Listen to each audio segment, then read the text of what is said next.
There's lots of different ways to paint clouds.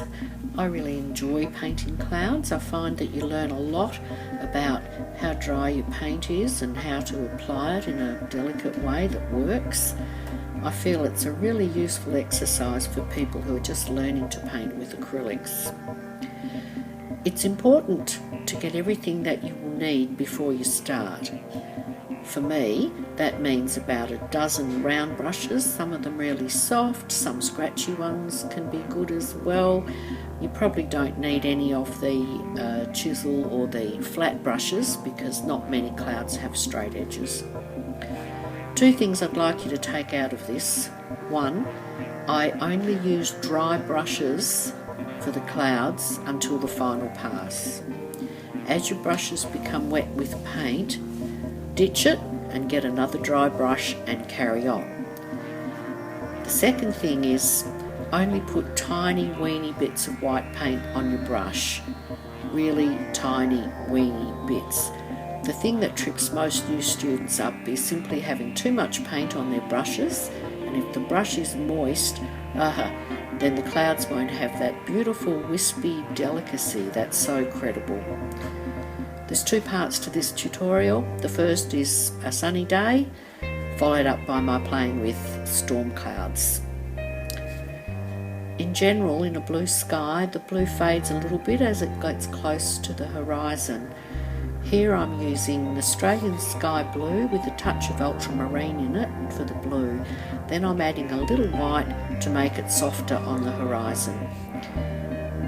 When I'm putting the white for the clouds on my palette, I don't put it on in a dollop. I smear the white paint across so I can pick up only the tiniest little bit of paint.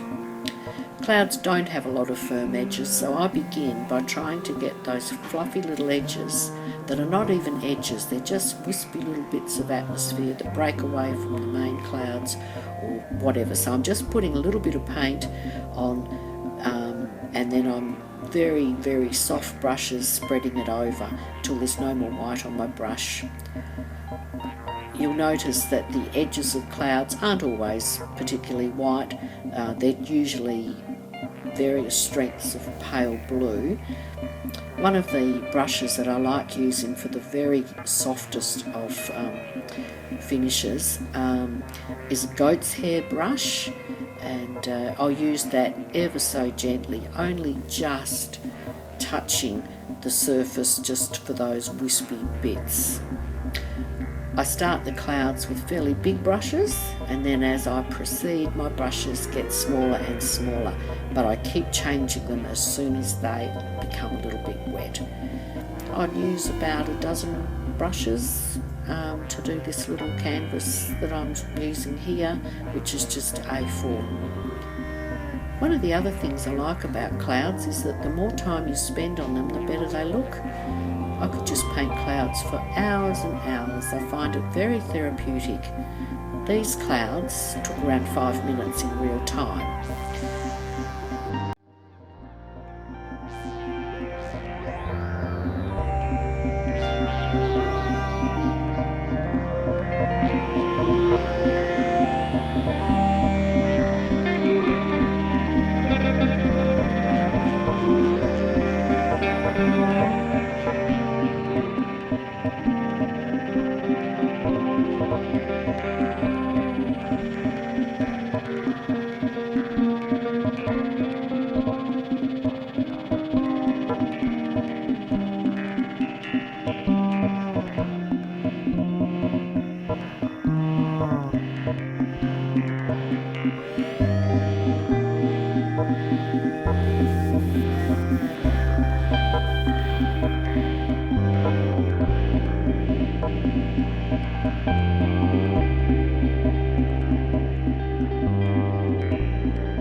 With the storm clouds, I'm using Payne's Grey for the base colour,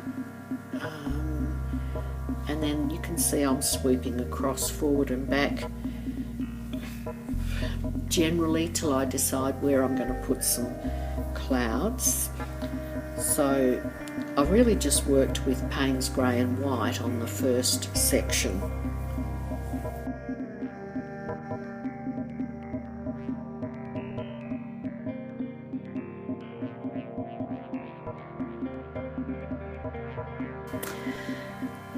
I started off by using just Payne's Grey and White, but I've gone to one of my tried and true trusted combinations for dark clouds, and that's a little bit of dioxazine purple, surprise surprise, and mix that with burnt umber.